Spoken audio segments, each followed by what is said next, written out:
వాసంతి అనే అమ్మాయి కనపడడం లేదని చెప్పి దాదాపుగా 6 రోజుల నుంచి వారి కుటుంబ సభ్యులు, పోలీస్ వాళ్ళు కానీ, గ్రామస్తులు కానీ అందరూ కూడా గాలించడం, రాష్ట్ర వ్యాప్తంగా ఈ విషయం ఒక సంచలనాన్ని రేపడం కూడా మనకందరికీ కూడా తెలిసినటువంటి విషయమే.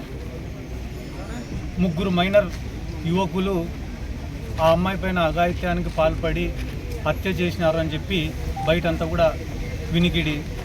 ఈ విషయంలో భాగంగానే ఈరోజు ఆ కుటుంబాన్ని పరామర్శించాలనే ఉద్దేశంతో ముచ్చిమరి గ్రామానికి నేను వెళ్తుండగా మార్గ మధ్యంలో కొన్ని ఏం కారణాలు ఉన్నాయో మనకు తెలియదు కానీ పోలీసు వాళ్ళు ఆపడం, ఇక్కడికి ఆ కుటుంబాన్ని పిలిపించడం కూడా జరిగింది. వాస్తవానికైతే గాన ప్రభుత్వాన్ని విమర్శించాలనో లేకుంటే కానీ పోలీస్ వ్యవస్థను నిందించాలనో ఎవరినో ఏదో ఇబ్బంది పెట్టాలనే ఉద్దేశంతోనో ఈరోజు మేము ఇక్కడికి రాలే. నా సొంత గ్రామం ముచ్చుమరి.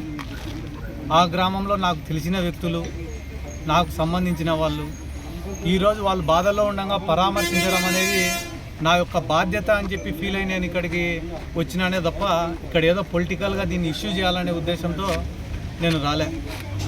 ఎందుకంటే కానీ ప్రభుత్వం ఏర్పడి అంతా కలిపి 4 రోజులు కూడా కాలే. మేము వచ్చి ప్రభుత్వం పైన బురద చల్లాలనే ఉద్దేశం మాకు కూడా లేదు. కానీ అంత లోపలే మమ్మల్ని ఇక్కడికి పిలుచుకురావడం, పోలీస్ స్టేషన్లో కూర్చోబెట్టడం అనేది కూడా మంచి పద్ధతి కాదు.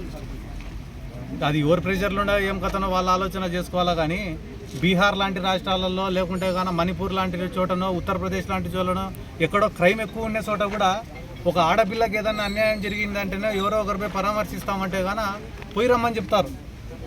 కానీ ఈరోజు ఇక్కడ తీసుకొని వచ్చి ఇక్కడ స్టేషన్లో కూర్చోబెట్టడం అనేది ఇప్పుడు కొత్త అనుమానాలు రేకెత్తించే పరిస్థితి తీసుకొని వస్తున్నారు.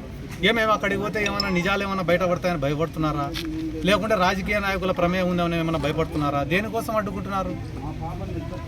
కేవలం ఆ కుటుంబానికి న్యాయం జరగాల, ఆ కుటుంబంలో ఒక ధైర్యాన్ని నింపాలనే ఉద్దేశంతో ఇక్కడికి వచ్చినామే తప్ప వేరే ఒక ఉద్దేశం కూడా మాకు లేదు.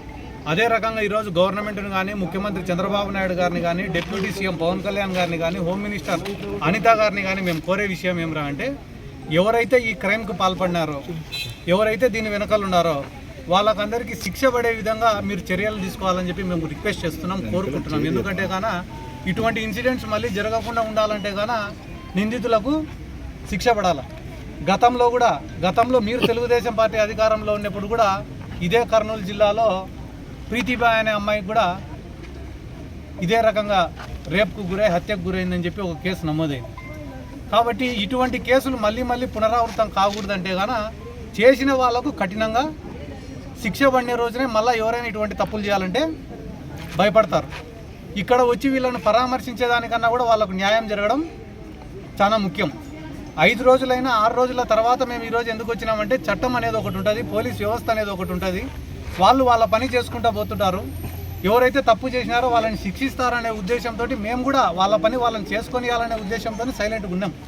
కానీ కేవలం వాళ్ళల్లో ఆ కుటుంబంలో ధైర్యం నింపాలని మేము ఇక్కడికి వస్తేనే ఈరోజు ఇంతమంది పోలీస్ వ్యవస్థ వచ్చి మమ్మల్ని అడ్డుకోవడం అనేది చాలా తప్పు. ఎందుకంటే కాన ఈరోజు వాళ్ళు ఇంతమంది 100 మంది 200 మంది పోలీసులు వచ్చి మమ్మల్ని అడ్డుకోవడం వల్ల ఏదైతే ఈరోజు సర్చింగ్ ఆపరేషన్ ఆడ కెనాల్లో కానీ, కేసీ కెనాల్లో కానీ, లేకుంటే ఆ పంప్ హౌస్ కాడ కానీ, లేకుంటే కానీ ఎక్కడైనా బూట్స్ పెట్టినారో కానీ అక్కడ వాళ్ళు చేయాల్సినటువంటి సర్చింగ్ ఆపరేషన్ అంతా ఆపుకొని ఈరోజు ఇక్కడికి వచ్చి మమ్మల్ని అరెస్ట్ చేయడమో లేకుంటే లోపల కూర్చోవడం పెట్టడమో ఒక టైం వేస్ట్ పని.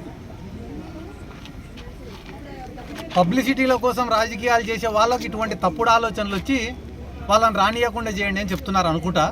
వాళ్ళకు కూడా నా యొక్క సూచన ఏమరా అంటే, లాటరీలో పదవులు వచ్చినాయి కొంతమందికి. లాటరీలో పదవులు వచ్చినప్పుడు ఒక గొప్ప అవకాశం జీవితంలో పేద ప్రజల సమస్యలు పరిష్కరించడానికి కానీ, పేదవాళ్ళను కాపాడడానికి కానీ, పేదవాళ్ళకు న్యాయం చేయడానికి కానీ, ఒక గుర్తింపు తెచ్చుకోవడానికి కానీ ఒక గొప్ప అవకాశం దేవుడిచ్చిన వరం అని అనుకోవాలి. అటువంటి అవకాశం వచ్చినప్పుడు 10 మందికి సర్వీస్ చేసి అబ్బా పలానా వాళ్ళకి మనం ఓటేసినందుకు మనకి ఇన్ని పనులు చేసినారా అని చెప్పి గర్వంగా జీవించేటట్లు ఉండాలి తప్ప పాతకాలం మాదిరిగా ఇంకా కేసులు పెట్టాలా, పోలీసులతో హరాస్మెంట్ చేపియాలా, ఇబ్బంది పెట్టాలా, ఊర్లలోకి రాకుండా ఆపాలా, ప్రజలను భయభ్రాంతులకు గురి చేయాలా, లేకుంటే కులాలకు మధ్యన కొట్లాటలు పెట్టాలా, ఇటువంటి నీచమైన పనులు ఆపుకొని ఈరోజు చాలా దురదృష్టమైన సంఘటన వాసంతి అనే పాప చనిపోవడం. ఇటువంటి టైంలో కూడా రాజకీయాలు చేయడం నిజంగానే చాలా దురదృష్టకరం.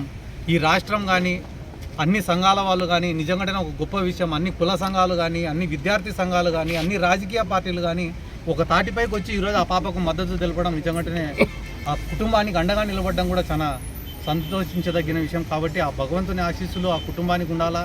ఆ కుటుంబంలో ఒక మనోధైర్యాన్ని నింపే శక్తి ఆ భగవంతుడు ఆ కుటుంబానికి ప్రసాదించాలని చెప్పి కోరుకుంటూ ఈరోజు వచ్చిన వాళ్ళకు నమస్కారాలు తెలియజేస్తాను.